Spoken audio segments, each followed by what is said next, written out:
My name is Jake Usna, and I am the content producer here at the Walker Arts Center. And amongst other things, I've had the distinct pleasure of being one of the co-programmers and curators for the series Nightlife is Form, that celebrates queer nightlife as the artistic practice it truly is. This has been, thank you. Well, thank you all, really. We are just celebrating the work of amazing artists who for too long have not been recognized for the contribution they do to not only the queer community, but all our communities, and to just having a really good time. And before I get any further, I'd just like to start by acknowledging that the Walker Arts Center is located on the contemporary, traditional, and ancestral homelands of the Dakota people. This site, which was once an expanse of marshland and meadow, holds meaning for Dakota, Ojibwe, and indigenous people from other Native nations who still live in our community today.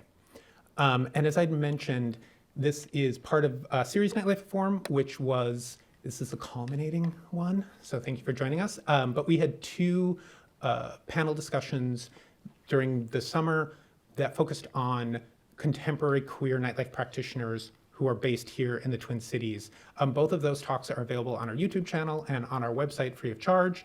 And there's also a complimentary series of articles by nightlife practitioners throughout the United States of America, from New York, San Francisco, New Orleans, Kansas City, and a bunch of other places, which are also totally free on the walker.org. If following this presentation of the drag explosion, you are all invited to a free book signing with Linda Simpson, where she'll be signing kind of hot off the press copies of The Drag Explosion Greatest Hits and Mighty Warriors up in Cargill Lounge, which is the fancy name for that big atrium with a bunch of windows. So if you head out, hang a left, go up there. Linda will be doing free signings of the books, as well as we've invited local queer nightlife practitioners to do free shows. So there will be a variety of performances happening up there as well until they kick us out of the building. And so without any further ado, I would just like to introduce the artist of the hour. Originally from Minnesota, drag artist Linda Simpson made photos of New York City's drag scene since the 1980s and 1990s that have been featured in books, magazines, art exhibits, and documentaries, as well as her own touring slideshow. Her two books are Pages, The Drag Explosion, and now the additional two that we have available this evening. And she also has worked as a nightlife promoter, journalist, playwright, actress, and game show hostess. And so it's with a great deal of pleasure I invite the Minnesota original, Linda Simpson, to our stage.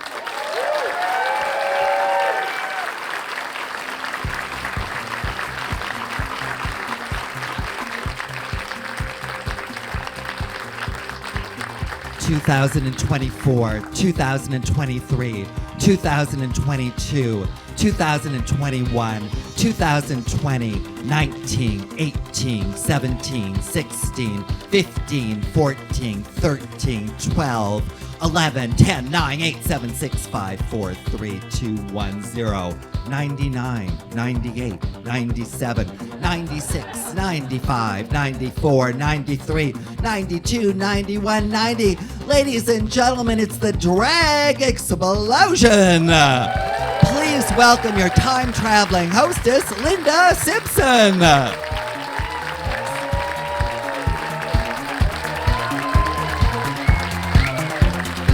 Thank you so much. Thank you, everybody.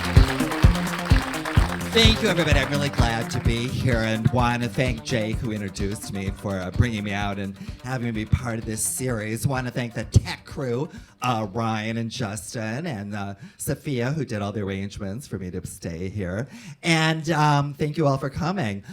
As mentioned, I'm originally from Minnesota, so of course this is, a big deal for me. And the Walker was even part of my growing up. And when the Guthrie was right next door, remember it? Okay, some of you know it. Okay, all right. Anyways, there was the Guthrie Theater right next door to it, but they tore it down. And so anyways, let me give you just a little history as mentioned, I am from Minnesota, and here's my Minnesota history, okay? I was born in a small town in the middle of the Minnesota called Gaylord, excuse me, can you imagine? And then our family moved to Grand Marais, Minnesota, which is on Lake Superior, beautiful Lake Superior. And then we moved into the suburbs of Minneapolis. And then I eventually went to junior high and high school in beautiful St. Paul. So, and then we had relatives all spread all over the state too. So I am very, Minnesota bred and born. And I've, constantly come back since to visit friends and relatives.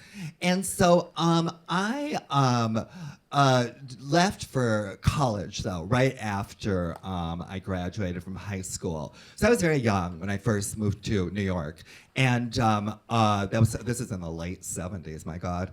And so I kind of dropped out of school. I did drop out of school. And then kind of bounced around for a little while. And then actually did live in Minneapolis in like the very early 80s. And I just have a few photos to prove it. This is some added bonus to the slideshow. So, oh, by the way, let's have a big hand for our person who's running the slides, my friend John. Let's hear for John, everybody. So, John, if you could just advance it, okay? One slide, and then we'll see one of those pictures from Minnesota. Well, here, look at this. And that's John, actually, in the green pants, and Ellen, and Tony, and I think Tony's in the audience, too. And that, of course, you'll recognize as just being a few blocks away. St. Mary's, is that what that's called? St. Mary's. Okay, and then let's go to another slide. Look at this, hanging out at the Nicollet Mall. Okay, here we go. They should have kept those signs, which I actually think are very nice. And that's my friend Kristen, who I believe is here too. And then we can go to Loring Park is the next slide, my friends Ann and Mark. And then we can go to another slide, and being very trendy, there's the State Fair. I'm assuming they still have the Gopher statue. And then one more, this was just hanging out at a party in South Minneapolis when, you could move like every 2 months because rents were cheap. So anyways, you could go to the next slide. And so anyways, that was, a very formative time of my life, and it really shaped my sensibilities quite a bit too. So I did move back to New York. And so by, the early 80s, I was back in New York City. And then I spent some time, I went back to school eventually, and was just hanging out. It was a little directionless, really. And I eventually discovered the drag scene that was going on in the East Village, which was kind of a rough and tumble neighborhood in Manhattan. But because it was kind of rough and tumble, it was a more affordable place to live. And so I became very fascinated by the drag scene there, especially since drag was very, very not popular back then. Very square. Most of the drag that was occurring was at gay bars, but it was old-fashioned. I think the first, no offense, but the first drag queens I think I saw were at the gay 90s. And not that they weren't bad at all, but it didn't speak to me as a young person, And so it was, but drag really wasn't seen that much. It was considered very kind of square and old-fashioned, I think, among many people. And then for the straight scene, I think it was just kind of considered sort of, weird and perverted. So I did not grow up, admiring drag. It wasn't like today, where, drag is very celebrated. So I was really fascinated about what they were doing in the East Village, because drag was so out that it was kind of in the East Village, and they had, they were celebrating this, kind of newfangled sort of drag. And so I eventually, became a participant. And my timing was good, because over the next several years, there was this drag explosion, as we'll see. And what happened is, during this time, I carried around a camera, or cameras, and which was kind of unusual back then. Most people that carried around cameras were professionals. I was not. But I just happened to take a lot of snapshots. And so I kind of amassed a lot of pictures, and I put them in shoe boxes and stuck them in the closet. I really didn't think about them that much. until like several years ago, and I was looking at the photos and I was thinking, these are kind of good. And like I said, I'm no professional photographer, but I managed to get some good shots. And also I realized that I had put together a time capsule. So I put it together as the slideshow, and that's what we're going to be seeing tonight. And so what we're going to do is we're going to start out with actually a little video, and the video's also pictures of mine too, and this kind of gives like an overall of what's going to occur. And also, I do want to just say a couple things. I don't try to pretend like this is the definitive, history of that era. There was a lot going on. I wish I'd, brought my camera out more often. So it's just kind of, my quirky journey. And also, it's called the drag explosion. Not everyone that's in it identified as drag by any means. The trans umbrella was just as big back then as it is now. But we all wore wigs. And so we're going to start out with this video. John, you could do that, please. And we could dim the lights a From the little, moment I please. first started doing drag in the late 1980s, I was raring to go. Talk about being in the right place at the right time. From the late 1980s to the mid-1990s, New York City was a magical queendom. I was an unusual queen. I carried a camera. Was I a professional photographer? No. My photos were simply for fun, random shots of my friends. But you know what happened? Drag queen magic took over. I ended up with beautiful photos and a fabulous time capsule. My earliest drag photos are from my birthplace, the East Village, where gender bending was an underground art form.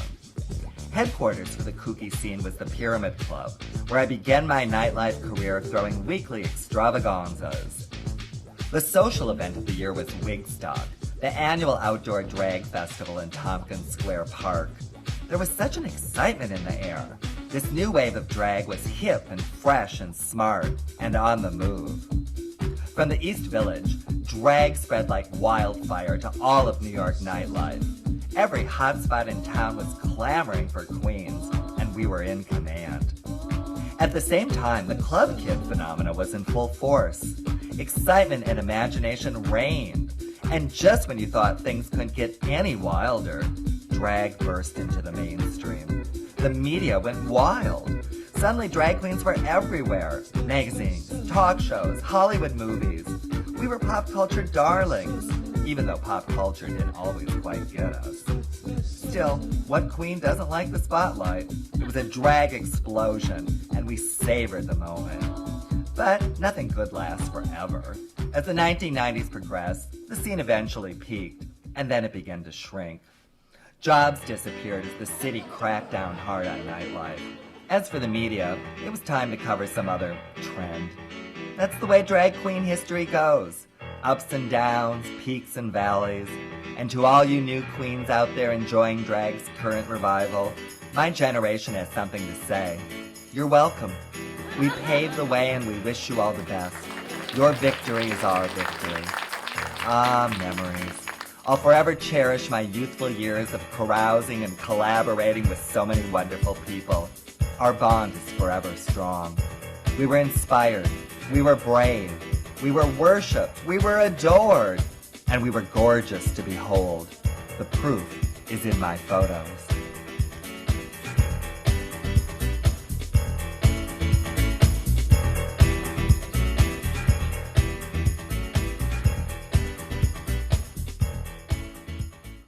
So, yeah, thank you. So that is, the intro. And then, as mentioned, I was, in New York in the mid-'80s and kind of like, really intrigued by this East Village scene. But, things were so much different back then. There was no internet, so you couldn't really research things as much as you could now. And so I really wanted to become more of the scene, even before I started doing drag, but I just wasn't quite sure how. So what this next slideshow, the rest of my slideshow I'll be narrating, is this shows kind of like my immersion into the scene. And it pays tribute to a person that kind of was my guide, I guess, to this scene. And I think people sort of can relate to this. even if you don't notice it at the time, in retrospect, when you're kind of entering a new phase in your life, there's usually someone there or some people there that are kind of like instrumental. And so this is a case where this happened to me. So you kind of roll them, please, and I'll go over to the script. All I knew about Stephen Tashin when I first called him in 1986 is that he was an East Village artist and performer. All he knew about me is I was an excitable stranger with an idea to jazz up the gay pride parade. I would organize, I told him, but I needed a creative force. The result was a masterpiece. A ramshackle, joyful float adorned with Stephen's art. The passengers were a collection of exuberant freaks. Fifth Avenue had never seen anything like it. At the helm was Stephen as his drag alter ego, Taboo. I walked alongside, out of drag, but for me the float was a life changer. It marked my immersion into the East Village gay counterculture, and I eagerly looked to my newfound collaborator for more. Stephen lived in the depths of desolate Alphabet City, but his apartment was a colorful oasis, the walls adorned with his glorious paintings. What a thrill it was to go to my first party there and discover an exciting new social scene. As for Taboo, she was one of the leading ladies of the East Village drag scene with a flair for transformation. Her outfits were thrift store bargains turned into eye-catching ensembles. On stage, she could put a kooky spin on anything. Rock and roll, hip-hop, ballroom, voguing, you name it. It was postmodern theater and a sight to behold. As far as I was concerned, she epitomized the scene's vitality and bohemian spirit. With Taboo as one of my new role models, my own creativity was unleashed. When I began publishing my underground magazine, My Comrade, I didn't have to look far for my first cover girl. Then came the day when I decided that I wanted to plop on a wig too. I racked my mind for a unique and special name. Finally, Taboo came to the rescue. Why not just go for realness, she said. How about Linda? Now we were drag queens together, our lives entwined in non-stop queenly adventures. I even emerged as a downtown star, while Taboo scaled remarkable heights as a darling of the art, fashion, and media worlds. Along the way, no one has ever made me laugh more. Her quirky take on pop culture, politics, and drag life were hilariously right on. Like all great artists, Taboo was a complicated person with great highs and lows. At times, she was a challenging person to have as a friend. Of course, I was perfect. But how could I ever dismiss Taboo, who's top-rated on my list of most influential drag queens? To me, Taboo signifies liberation. When we first created the float, she was a beacon who welcomed me when I was searching for a new direction in my life. And a few years later, when I decided to organize another float, it was my turn to ride high. So, thank you. That was, the beginning. And, it was quite exciting. I mean, to discover drag and this whole new social circle was great. I really loved it. It was very enthralling and exhilarating. And so it was a great time. However, it was a difficult time. It was the worst of times, too, because of AIDS. The AIDS crisis that was going on, that kind of clouded everything. So it was kind of like as mentioned, the best of times, the worst of times. And my sort of artistic response, I guess, during this period was to put together a magazine. It was mentioned in the previous slideshow. It was called My Comrade. And so that was kind of one way of me dealing with all the death and despair that was going on. And so this next slideshow is about that. John, you could put on the slideshow again, please. My best friend Mark died of AIDS in 1988, right around the same time as my friend Jean. Later it would be Keith, and Steve, who was a great writer. Artist Keith Haring was only 31 when he died in 1990. Gay people were being decimated, and America's response was hate and homophobia. But instead of giving up, some brave people decided to fight back. I was definitely inspired by this new wave of activism when I decided to create an underground gay magazine in 1987. Its name was My Comrade, and it immediately struck a nerve. The tone was revolutionary, proud, and ultra campy. The stars of the magazine were East Village drag queens and sexy guys. The flip side of the magazine was the lesbian section called Sister. We were all bold new heroes of the gay liberation movement. My Comrade's message was simple: gay power, love, and unity. Even my living room was plastered in messages of liberation. For My Comrade parties, we'd rent a space and transform it into a queer paradise. It was a chance to let loose and be gay. Money issues, of course. My apartment is storage room, volunteer photo shoots. We produced all kinds of fun stuff. It was a wonderful collaboration glorifying a queer counterculture and applauding eccentricities. Looking back, I do wish that the magazine had been slicker, but My Comrade was of the moment, and the moment was raw and gritty. More important than its contents, My Comrade was a symbol of hope. It was about being sexy and strong in dangerous times. It was about a generation determined to change the world. My Comrade reflected the times, and I like to think it helped influence the times. We were friends, comrades. We were mighty warriors. Say it loud, gay and proud. Oh my goodness. So anyway, that's kind of when I first started doing drag, actually, was at these release parties for the magazine. And then as time went on, I started, doing it a little more. I guess some people asked me to perform at parties and club nights. And I wanted to, get into the scene even more. And so, like any drag queen, it seemed like natural to have their own drag night. And the logical place to look was the Pyramid Club, which was located in the East Village. And this had been sort of the headquarters for the East Village, this newfangled East Village scene that I've been talking about since the early 80s.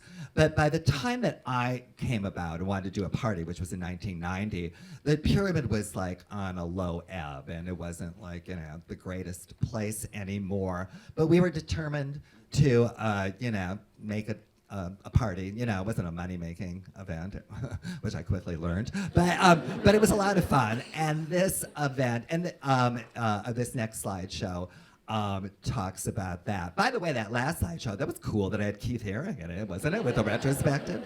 Nice, coincidence. All right, if you could start the next slideshow.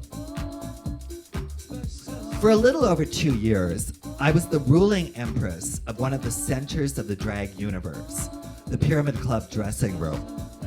Granted, it was a basement dump, but it was also a fabulous hangout. The party I promoted was called Channel 69, each week featuring a different show. So there were always performers getting ready, plus a lot of other people from the nightlife would stop by to say hello. It was very social, and it's where I got to know so many great people. Some were already Pyramid legends. Most of the others were new to the scene and ready for action. When Channel 69 started, the Pyramid was not a hip place to go, but we revived it and gave it a blast of fabulousness. Lots of fiery performers headlined at Channel 69, sometimes starring in solo shows, while other times there would be dazzling extravaganzas. With its broken mirrors and dirty floors, the dressing room wasn't ideal for changing, but it was a fantastic spot to lounge and gossip. And it was completely democratic. The door was always open, and anyone could just wander in. It was BC, before cell phones, when socializing was about venturing out of your apartment and gathering together to have fun. It's how you would meet sexy guys, too. The last time I went to the Pyramid, the roomy dressing room that we knew had disappeared. It's been shrunk to a space so tiny they could never fit a drag queen party. But if those walls could talk, ... So that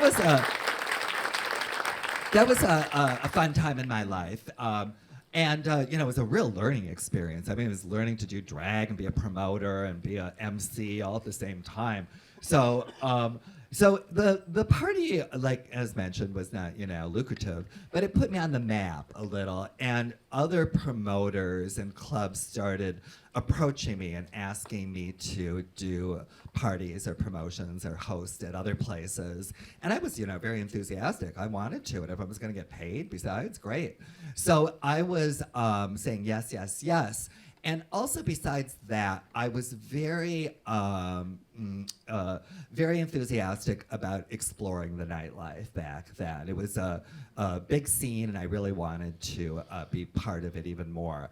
And so this next slideshow kind of talks about how drag sort of spread beyond the East Village, that scene that I was talking about, to like the bigger club scene at large. And that's it. Let's go to the next script. Okay. How did drag conquer New York's wild nightlife of the 1980s and 90s? As I recall, there were 3 different stages. Stage number 1 was the East Village scene, where a new form of drag had been brewing throughout the 80s. In many ways, it was a rejection of mainstream drag, which seemed to take itself so seriously. Instead, the East Village sensibility was campy, ironic, and very silly. It was sort of a parody of drag. The emphasis was on personality and individuality. The queens shared the same bohemian outlook, but everyone shined in their own particular way. It was truly an underground and avant-garde phenomena, mostly confined to just a few bars and clubs. But as time passed, the cast of characters changed and things got more polished. The Boy Bar in St. Mark's Place offered amazing drag spectacles with the Boy Bar Beauties. At the Pyramid, a new generation of savvy queens infused the setting with talent and fashion and fun. For those in the know, drag was considered hip, and Wickstock, a daytime spectacle organized each year by Lady Bunny, would attract hundreds of fans. But back to the nightlife. Phase number 2 was the spread of drag beyond the East Village. In the late 1980s, party promoters like Suzanne Barsh started hiring queens to add color and pizzazz, and the crowds loved it. Soon, all sorts of bars and clubs began hiring queens to go-go dance, work the doors, and promote parties. If you had a great look, you could get hired to host and carry on to closing time.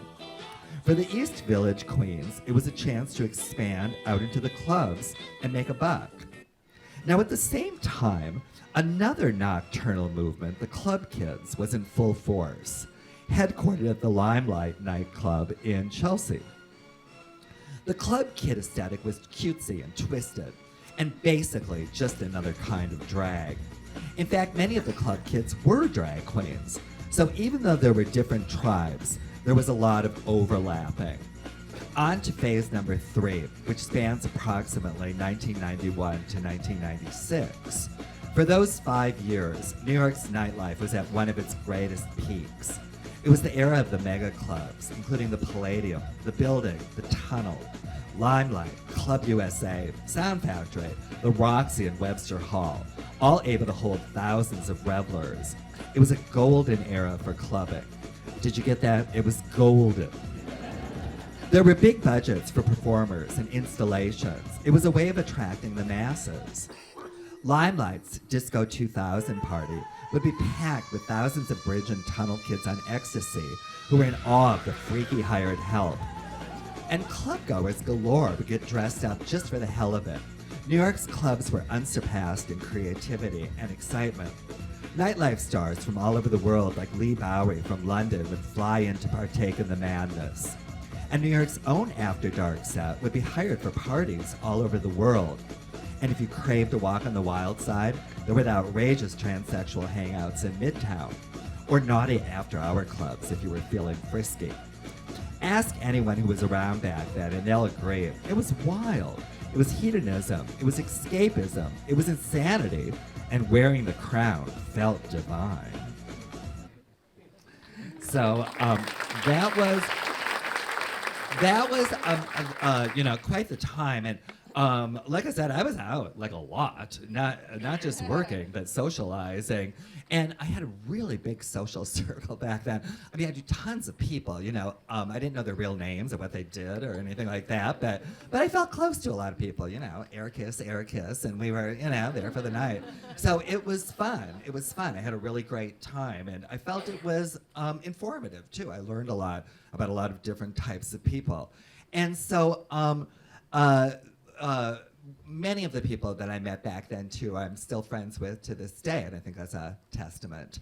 And so this next slideshow is actually dedicated to one of the people that I met along the way, who is kind of one of the most fascinating of them all. So we could put that slideshow on, please.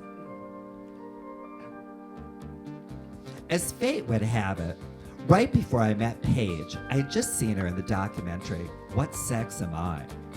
In person, she looked exactly the same, space alien beautiful, like a white Grace Jones. The year was 1990, and back then our lingo was blunt. Male to female transsexuals were either pre-op or post-op, depending whether she had gotten the chop. Paige eventually joined the cast of Nutty Performers at the Pyramid Club. Even there, her antics stood out as especially bizarre. She didn't lip sync. Her singing was high-pitched and robotic, including her signature song, Cubicle, about aloneness in our modern world. The two of us quickly became great friends. We even lived on the same block.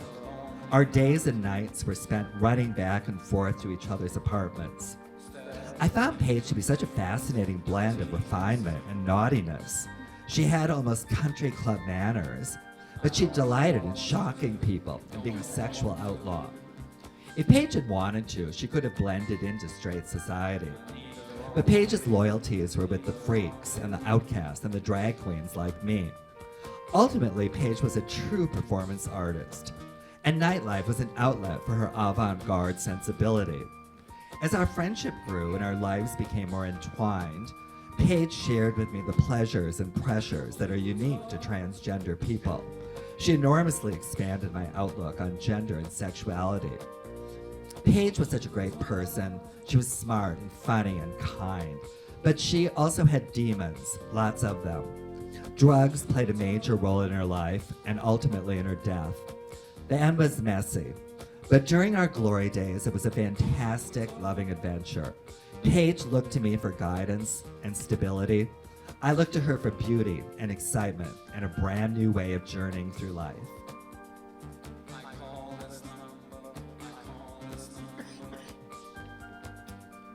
You could forward, please.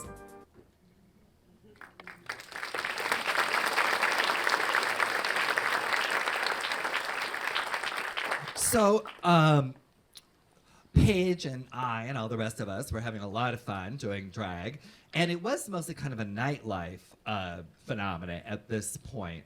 However, that being said, there was a lot of interest in drag, I would say among the more cutting edge and avant-garde areas of entertainment. Like some fashion designers like Terry Mugler and Todd Oldham started using drag queens on the runway, and their drag queens would pop up in music videos by bands.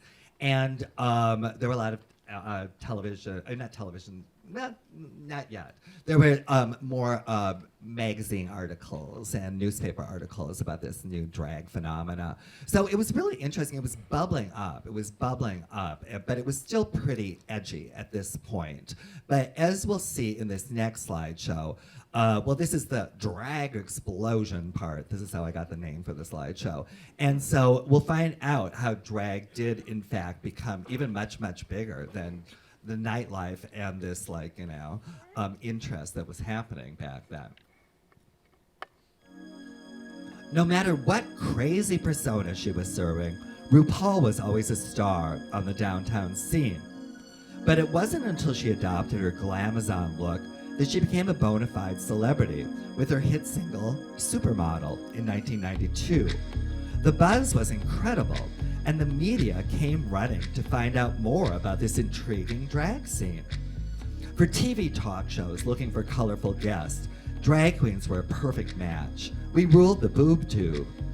I even became a member of the media myself, writing for magazines and co-hosting a gay entertainment cable TV show. I was a drag queen journalist, on the go, mingling with the wild queens of Miami Beach, and reporting from La La Land. Pretty soon, the entire entertainment complex latched onto the drag craze. Movies, TV shows, and music videos all beckoned for queens. In 1994, my image was plastered all over town as part of a liquor campaign. On one of the posters, some vandal wrote, "Sell out, please." I was still a bohemian girl, just trying to make a buck.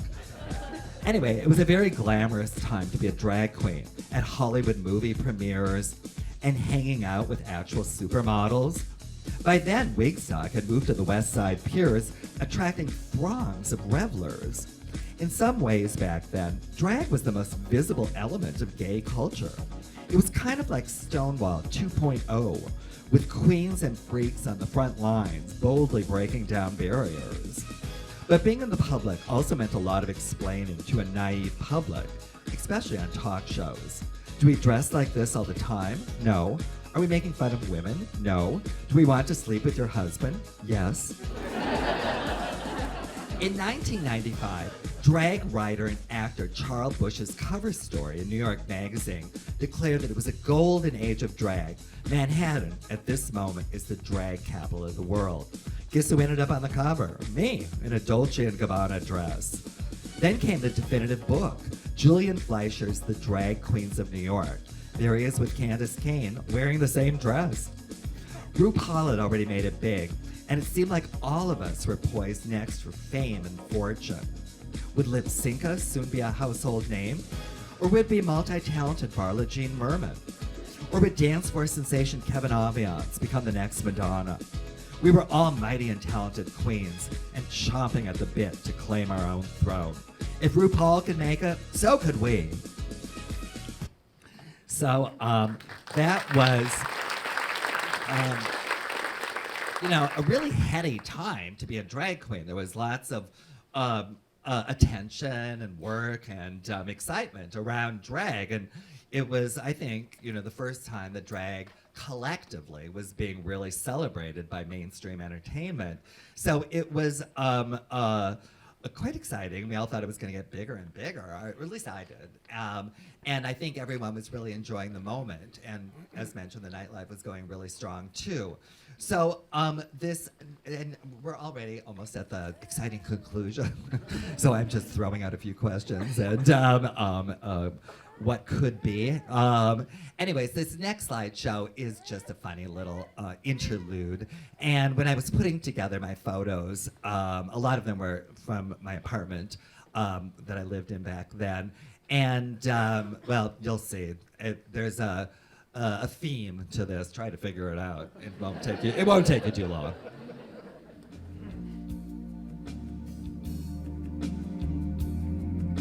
I've never seen you looking so lovely as you did tonight. I've never seen you shine so bright.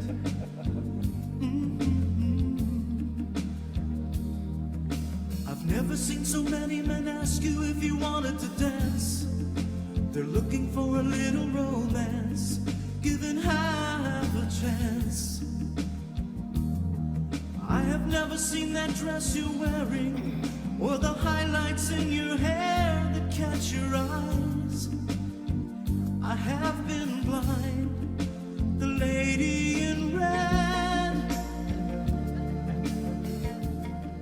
is dancing with me.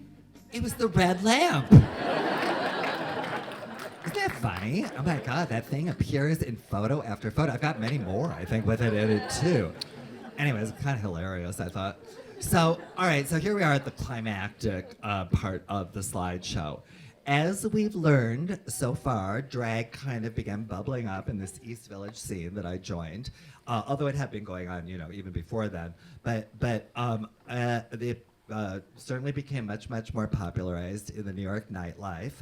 And then this media attention started, which changed everything. And so as mentioned, I thought that it was just going to get bigger and bigger. That's, people asked me back then. I thought, oh, wow, we've been, this is just, a small slice of the pie so far. Well, I was wrong. And we shall now see what happens, what kind of like happened as the drag explosion continued.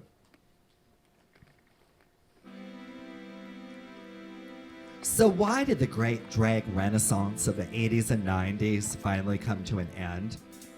Did a meteor crash down on Dragsville? No, nothing that fun.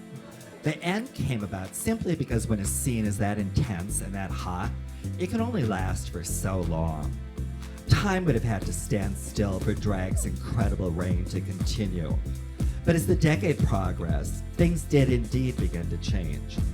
After years of New York being the wild nightlife capital of the world, Law and Order Mayor Giuliani cracked down hard on the clubs. The club kid scene went down in flames when its ringleader, Michael Alec, was arrested for committing a drag-crazed murder. One by one, the big clubs began to close or be torn down. The creatures of the night were cast into the streets. As for the sweet love affair between drag and the media, it was no more. The press had decreed that drag was simply a trend whose dynasty had come to an end. The calls stopped coming. The gigs dried up. There was no internet to keep ourselves relevant. Making a living doing drag got a lot more tough. Even RuPaul's star began to fade, and her career went on a long hiatus. Well, at least one ambitious queen had made it into the stratosphere. But for the rest of us, it just wasn't going to happen on that grand scale. Ultimately, drag was still a little too freaky for the mainstream. In the years to follow, there would be many more glorious drag moments. Even a scaled-down nightlife continued to be a queenie stronghold. But drag's glory days, its golden age had passed. Goodbye limo, hello taxi. So was the end of the drag explosion traumatic for me? Not really. I was never too serious about seeking fame and fortune. Besides, hello, I still plan on making it big, and I'm here at the Walker Art Museum in Minneapolis. But I do sometimes miss those days. It was such a fantastic network of queens back then, boldly going where no other gender illusionist had gone before. During dark times, we rose to the occasion and provided joy and color. Yes, we were silly and ridiculous, but we were also ambassadresses and warriors and heroines. We fought the good fight. It's no exaggeration. We were a great drag generation. Back then, there were no YouTube makeup tutorials. We created our own looks and beauty. We savored our individuality, and at the same time, we looked out for each other. That's what I miss, the everyday and every night sisterhood in New York City, and all that beauty. I miss the beauty. You could turn up the music a little, please.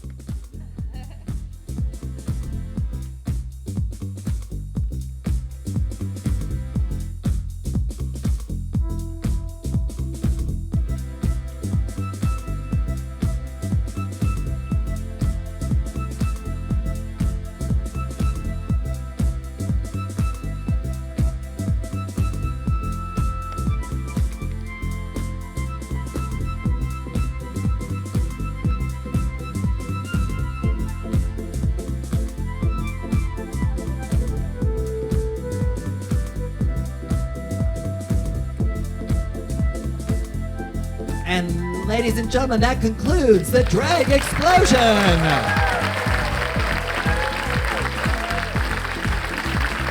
Thank you. Thank you, everybody. Thank you, Minneapolis.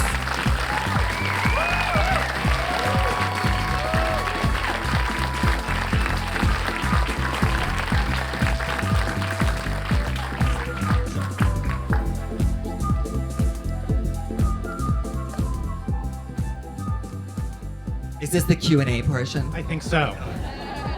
We are a museum after all. Well, thank you again, Linda. Thank you for having me. Of course.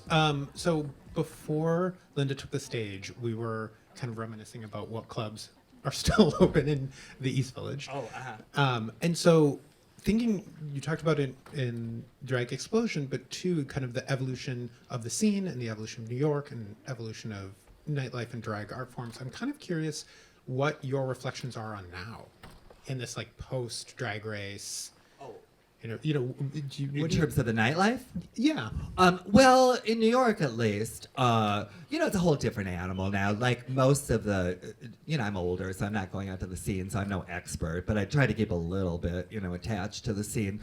I think it's geographic mostly. Back then, I think every photo that I took, except for maybe one or two, was from Manhattan. New York's borough. And now that much of the action has moved out to Brooklyn. Not a bad thing, but it's just different. It's like when I was growing up, Manhattan was a little more affordable. And so it's not now. It's mostly, it's kind of yuppie. So the scene has moved quite a bit. And are there any questions in the audience?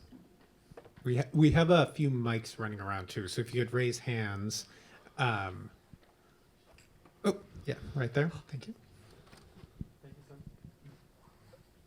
Thank you. Thank you so much for the presentation.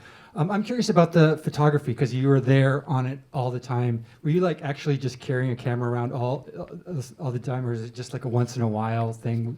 Did you consider yourself a photographer? No.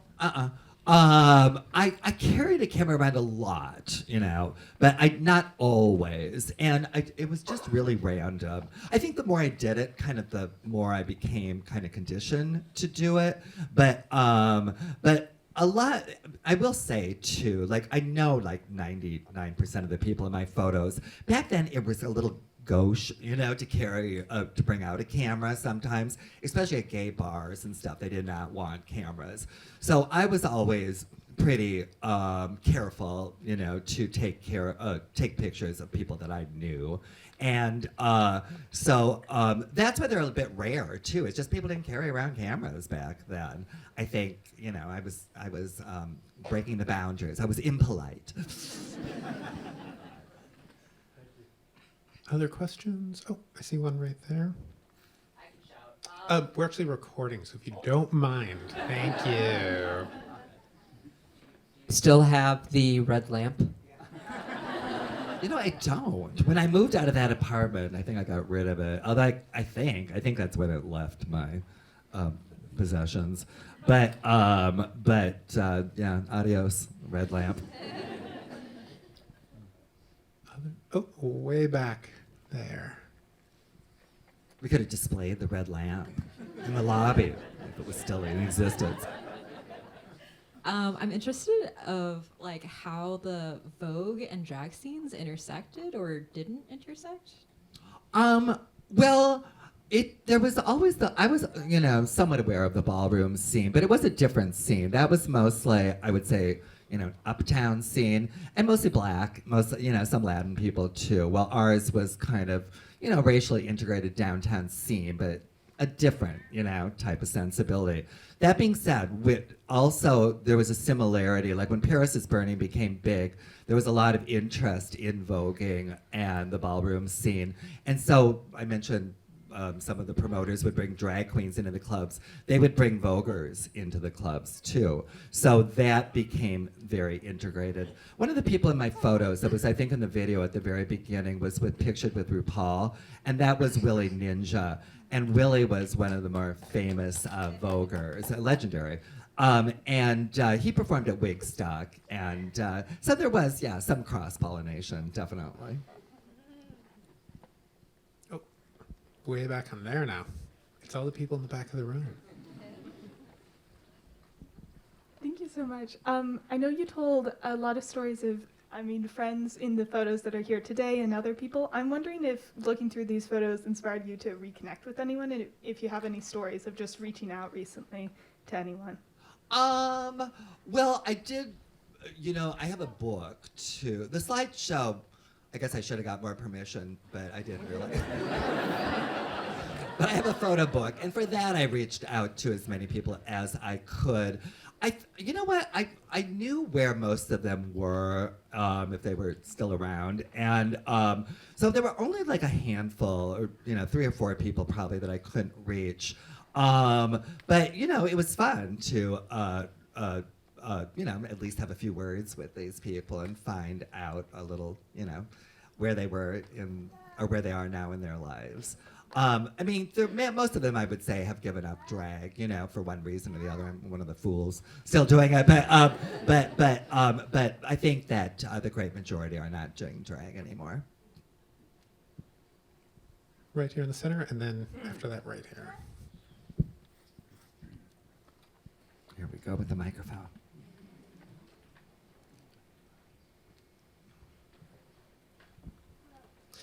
Thank you for being here tonight. So, as someone who has lived through the wildly traumatic experience of the AIDS epidemic, I'm wondering, as political realities continue to be challenging for LGBTQ individuals, what is your advice to younger generations that are working to make things better? Oh boy. Is that to me? Well, I really, honestly, I mean, it sounds maybe cliche, but I think keeping a sense of humor really helps. The magazine I put out, My Comrade, during the AIDS crisis, was more than anything a humor magazine. It was very campy, and I think that really helped. During dark times. Or when you're being being politically repressed or oppressed, if you can have kind of like, I mean, granted, I don't mean to be a Pollyanna, but if you can have a sense of humor about it, and also it's a great way of undermining enemies, you know what I mean? So I really would say at least that would be partially my response. I think there was a question right there.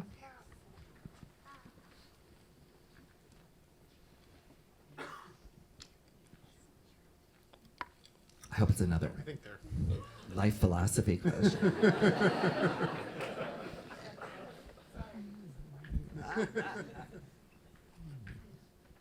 Is this on? Okay. Thank you so much for the presentation. I was just curious, you mentioned your magazine and a book. I'm curious if you're currently working on anything or if you have aspirations for something that you're working on or would like to work on in the future. Yes, thank you for asking. I put out a hardcover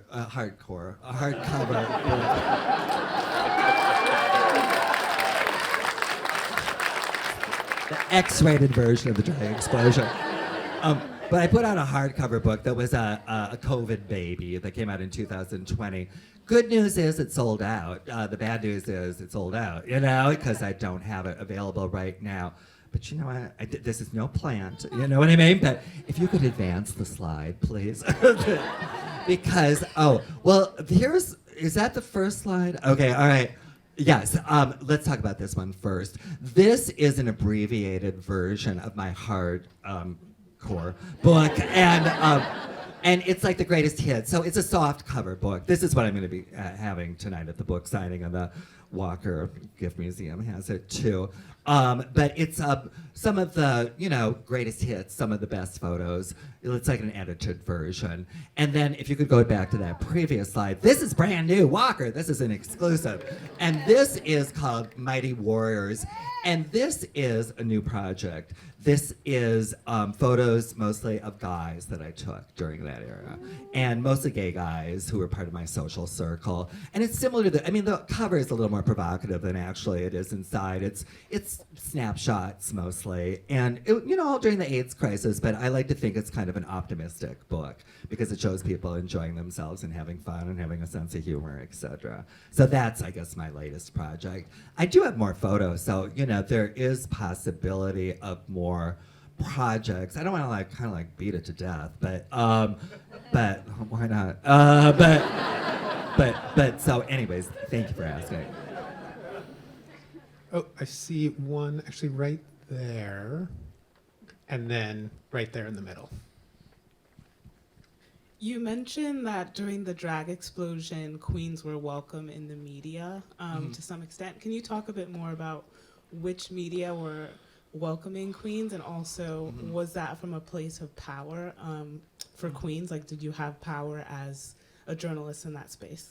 Well, yeah. I mean, the journalism landscape was much different back then. It was dominated more by print media, magazines and newspapers. And then, as I mentioned too, it was the time of daytime talk shows. Phil Donahue just died, and he was like kind of the king of that. And so it was sort of exploitative in some ways, like especially for those TV talk shows, because they were always looking for like freaky, segments. And so in some ways the audience was very hostile, and it wasn't, cute. But that being said, it was educational in some ways, and I think for the drag queens and other people, it was empowering in some ways. And a lot of I will say the magazine and newspaper articles were more friendly, and so it was just kind of like, here's this new trend and let's explore it. I mean, the way the media was back then too, it was very top heavy. It's not like today where the internet can make anything last a long time. And so they would declare, boy bands are in, you know what I mean? And then get rid of them. Or new age spirituality is in, and then get rid of it. And for the drag queens, they did the same thing. So ultimately it was empowering, but it was kind of like they pulled the, what's the expression? The rug from underneath our heels, also. There's one, right there in the middle.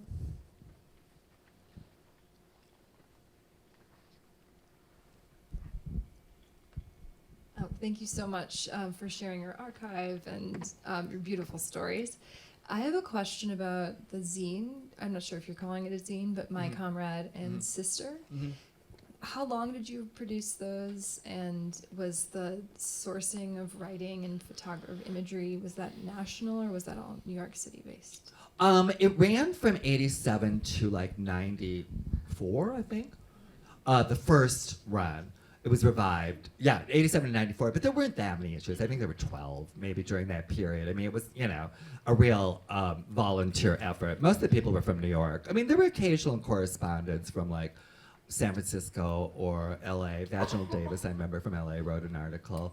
And so we had some national influence, but it was basically people I knew from the New York scene. And so it was like a collective, sort of, with me as the editor. But I couldn't have done it if, without a lot of people volunteering. And so it was, ragtag zine. However, I like to refer to it as a magazine just because I think it was a few steps up above a zine because we did create most of our own content as opposed to, a lot of cutting and pasting that a lot of zines are famous for. Not that we didn't do that, but we kind of had our own photo shoots and our own interviews, et cetera, et cetera. I think I saw one more question in the back there, hiding in the shadows. And then are we going to go out to the Cargill Lounge? Yes. All right. Hi, thank you again for sharing your experience and the history out here. I am glad a lot of the few questions were about the magazine that you worked on and finding a solution to the fact that the media wasn't really representing this culture.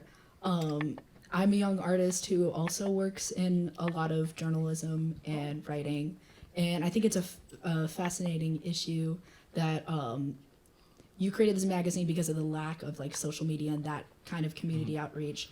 And my question for you is, in the age of social media where there isn't so much of a need for that kind of print and media, how did you collaborate with people in your community, and how did you kind of approach people to archive the current moment?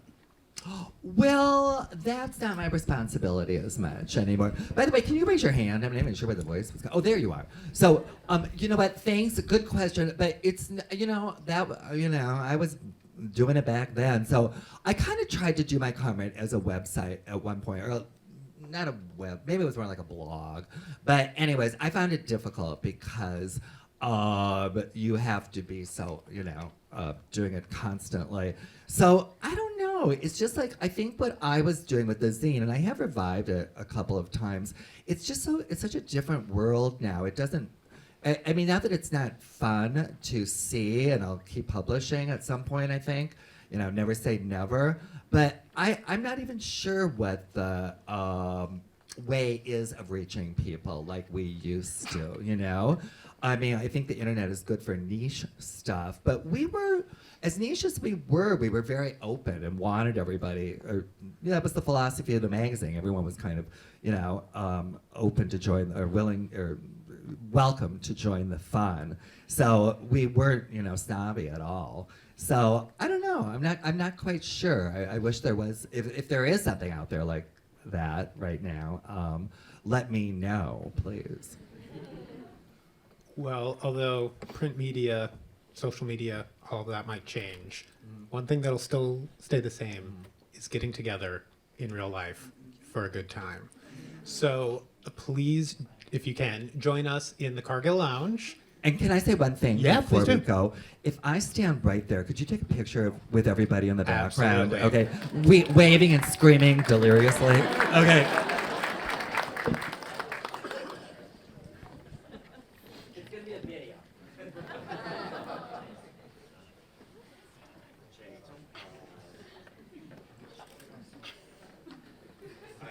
All right, you guys, I'm gonna count to 3, and everybody scream and wave deliriously. Here we go.